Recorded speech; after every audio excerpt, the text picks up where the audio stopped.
Hey guys, welcome back to the channel. And if this is your first time here, sure appreciate you stopping in.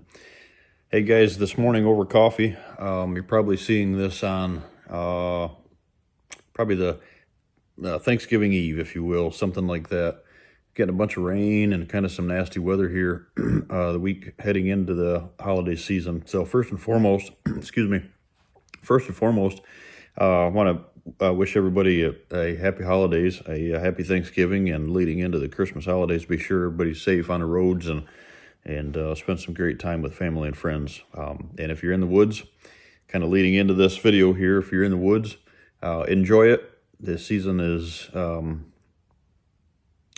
we're depending on where you're at in the country, right? Maybe we're halfway or something there yet. Not time to panic yet, which is going to be something we're going to talk about here in this video. So travel safe and enjoy those hunts here that you got ahead of you. So this morning, guys, what we're going to talk about here, like I said, over coffee, we're going to strategize here over about the next, talk about what we should be doing about the next 10 days, right? We'd like to take a minute to thank our great partners, Promised Land Tree Service, Scent Thief, Painted Arrow Outdoors, Wicked Feeder Solutions,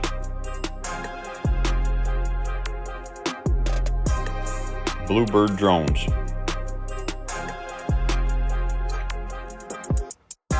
DLS Outdoors, Jackhammer Mineral, Full Spectrum Products, Harper Growing Solutions, and Cabela's. Every year I try to do a video of kind of that 10-day outlook, post rut, if you will, and kind of get that mindset right, So like we always say, guys, is this is one of those videos that we try to do to get everybody kind of tuned in a little bit, but we got to remember, I'm doing these videos I try to do these on like a timely situation, and the timely situation that we have here might not be your timely situation that you have like in Alabama, or Alabama's pretty similar to here, but I mean as far as like maybe the deep south, right, parts of Georgia, Louisiana, Florida, stuff like that. And I've got a lot of viewers tuning in from down there. So, maybe like I always say, guys, right, maybe advance this a month or whatever after you see this. Just kind of look at the titles instead of the timing, if you will. So where we're at right now in central Kentucky is we're kind of, looking over that post-rut word, right? So I'm going to share a couple things with you here, guys. So what I always like to try to do, like I said, is to give you some guidance here going forward into these next 10 days. The guidance, the first and foremost thing that I can tell you is, guys, it's not the fourth quarter, right? I get a lot of folks starting to throw Hail Marys, if you will, right? Something we talk about every year. And to me, guys, it's not time to throw Hail Marys yet. And I'll kind of explain that a little bit here. After your rut, like here in central Kentucky, we're on the back side of the first rut. We're going to advance that about 28 days. And this year, we're going to get pretty lucky. It might be a couple days on the downside of it, but we're going to get pretty lucky with our late muzzleloader hunt being pretty close to the second rut. So, good Lord willing, and some help with the weather, maybe temps drop a little bit and we really get stuff, not only second rut, but get a lot of that good feed to, bed to food pattern, kind of them early season strategies, right, that we're going to tackle going into late season. We're not there yet, right? And the reason I say that, guys, is this. Right now is on average, if you looked at an average across the entire country of when the biggest deer are harvested, it's actually post-rut. Not like you would think, right? Pre-rut and rut, early season, pre-rut and rut. It's not that way. It's been like that dating back to my days of guiding years and years and years ago. And the reason for that, guys, is big deer, no pressure. big deer read pressure and the timing of when that's coming and what's changing in their world. From them summer patterns, they shake that velvet, and then the pressure from our side of it comes in. And a lot of these big deer that you see, guys, that just pop up, if you will, or come back home that we talk of, right? Sometimes when we're having these home range videos, they know this stuff. They go into these deep holes somewhere. They go onto a piece of property in the neighborhood that isn't hunted much, and they just hunker down, right? Something we're going to touch on here, guys. So let's finish that one. The fourth quarter is not here yet. Don't start throwing Hail Marys. Don't jump in box blinds with the wind's wrong. The list is long, right? That I see mistakes being made this year or this time of the year. One of the biggest things I can help you with is we're going back to early season strategies, mentality. So we stop, like right now, it just happens to be, and every area is different, right? But the way that Central Kentucky it works, for example, and from here north, I could say is probably inside of this window, is like Michigan, for example. The gun season is still going, but here in Kentucky, our gun season ended on the 28th, I believe.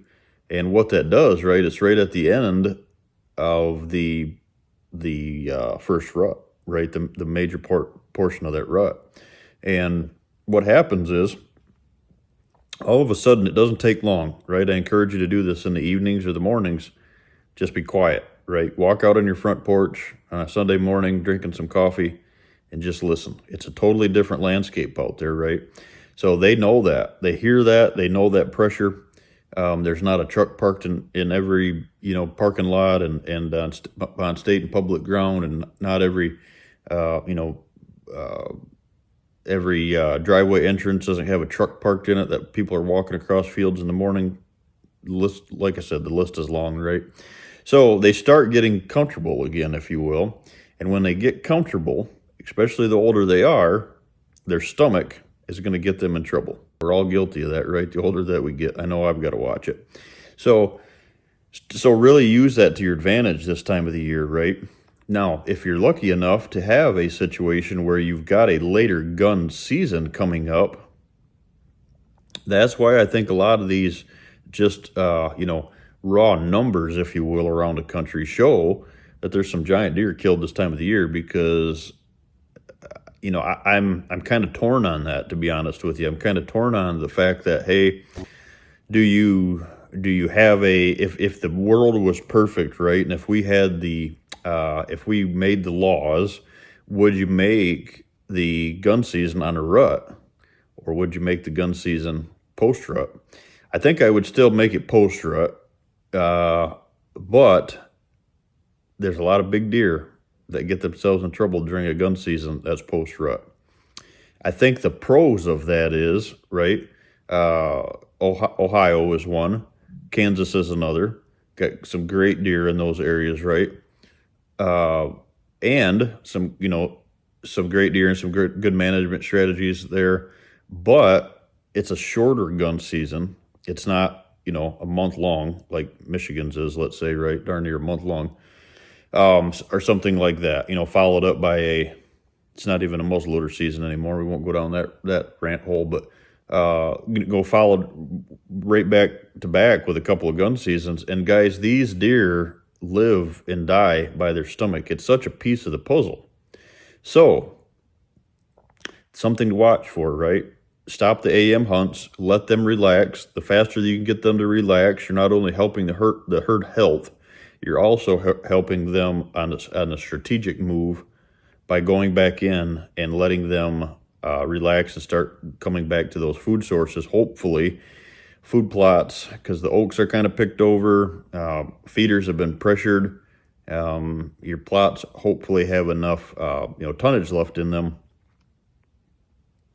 Right now is the testament, right? How is your food plots doing? Because this is when you need them the most, and it's hard. No matter what you do, you got to plant acres and acres and acres of it and have a lot of tonnage, right?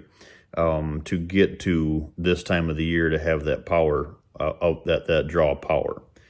So, one of the things I'm going to touch on, guys, is this is what you do. One of the do's that you should this time of the year is, like I always say, guys, It's a good way to, if you are tracking a deer, I wouldn't go into the farm, especially, or specifically looking for this. But one thing that you have to connect your farm with this time of the year, no matter where you're at in the country, but this time of the year, when we're talking post rut, this could be a month from now in the south. This could be right now in central Kentucky. It could have been a week ago in Canada, right? Fit it to what it is. What you need to tune in on, guys, is you need to tune in on the browse. What is left? Where is your stem count inside of your density right now? And the reason for that is, guys, whoever has that security because of the pressure, whoever has that correct side cover, and whoever has that browse that's loaded into those areas this time of the year wins. So I could tell you a list of stories upon stories upon stories that I've had with folks that have, harvested giant deer on public ground, like up in Michigan, or have a farm that's just nasty, woolly, thick, and high stem counts, and wouldn't think there's a deer in them all year, and all of a sudden this time of the year it's holding a bunch of deer. And the reason for that is they're all locked into those areas, and that browse, guys, is king. I've always told everybody this, and I'll say it again. You've probably heard it on the channel here 1,000 times. I'm going to say it again anyway, is you can have 30-inch brassicas. You can have standing ag left this time of the year. If you don't have browse, someone else has your deer, period, right? It's very, very important throughout the entire year, but it's very important this time of the year. So let's just take hunting out of the picture for a minute, right? On a herd health standard, that browse is super important to help them start getting this rebound, if you will, rebounding from how stressful, especially the bucks, right? 20 to 30% body weight loss. It's a big piece of the puzzle. The does, they're in that first trimester now of that. They're probably bred. They probably caught within a month, and they're really needing to get healthy. So still be smart. One of the things I touch on a lot this time of the year on these videos that I do post-season, guys, is I find a lot of everybody, because of the holidays, or we all start hunting less, and all of a sudden everybody starts using their scent regimen goes out the window. Actually, I had a comment on the channel the other day. I see something about you're worried about scent control and you can't do anything about it. Well, that's not the truth. I'm a firm believer in that. That person said, hey, you're never going to beat the nose of a deer, and that's the truth. You're not. For years, I used the products that I was trying to cover that stuff up, and you're not going to beat it. I use that, guys, as a precaution anyway. I'm not the guy to use a product and try to fool their nose. Use it as a backup, as a safeguard, right? But what I find this time of the year is folks start getting lazy with that regiment, right? And start using cologne again, start using, scented detergents, start using, when you're taking a shower, start using your head and shoulders and your Old Spice and all this stuff. Again, all of a sudden your skin starts absorbing all of this, and you've just ruined all of the traction that you've made. I start that regiment with me. I start that scent-free soap a month before the season, and I run it. I'm still running it right now because I might have a chance to hunt during the muzzleloader hunt with my boy, or shoot a couple of does, or whatever the case is, and I'm not going to break that system until I know I'm done hunting, and then I'll go back to using that stuff again until August or September next year. So something to really think about, right, guys, is just there's a laundry list of stuff that we could talk about, the do's and the don'ts. But the major points of this are, right, is kind of step back from your AM hunts until that second rut kicks in, 28 days past your peak in your area. And, let them rebound, let that property relax, start focusing on your PM hunts. start really getting in tune. Hey, I think my browse, I think I'm, I don't have anything left this time of the year. I need to up that for next year. I need to get that browse better, whether that's through some logging or some, hinge cuts or some canopy release, whatever, or invasive removal. And really start looking at that. And then, like we said, guys, just don't get lazy with the fact that if you're not done hunting yet, don't, forget that scent regimen. That's why we use Scent Thief, right, guys, is a big believer in it. It's a totally different game. You actually want them to smell that. It's not a, hey, cover up and you're going to kill all your enzymes that are alive on the body and whatever, blah, blah, blah, blah, blah. It doesn't work, right?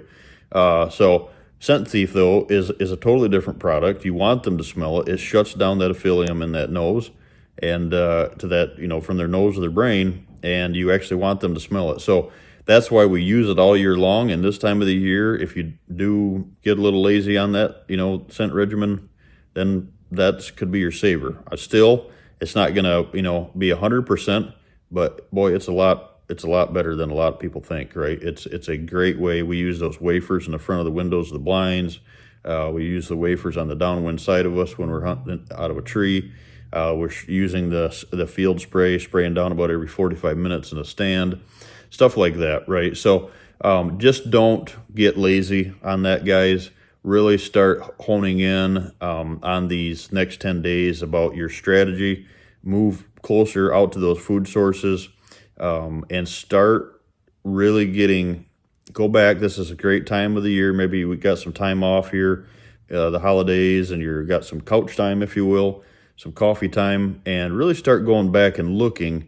Guys, try to figure out when that best day was on your farm. Like I've talked on other videos, your date could be totally different than a guy 10 minutes from you. So don't get caught. Don't jump online, start reading, hey, when's the second rut going to happen? I mean, it can get you close, but I'm not going to tell you right now, hey, you're in Indiana. You're in, I could name names of towns, let's just say you're in Noblesville, Indiana, or Carmel, Indiana, and your second rut is going to happen November or December 7th.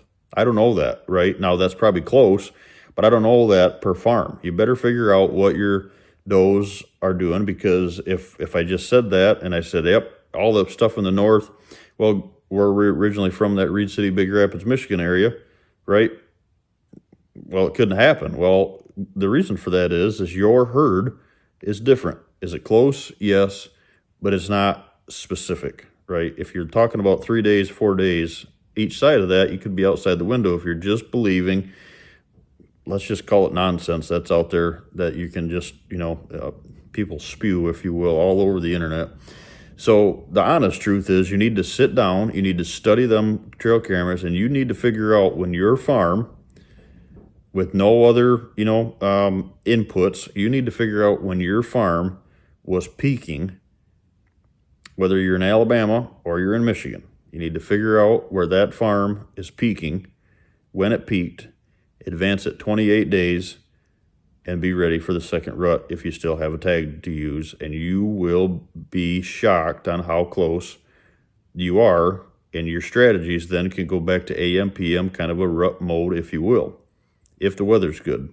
If it's not cold, I would hunt that time, but I'd still focus on PMs, right? So keep me posted on how everybody's doing. And boy, that's this time of the year is a blessing when I start getting these successful client stories. And I don't know where we're at. I did 63 designs last year, and I think we had 8 builds that I was involved in. And I think I'm 36 successful clients right now, or something like that.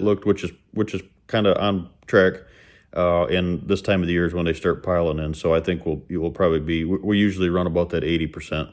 80 that I know of, right? The 80% success rates that clients, share picture-wise across the country.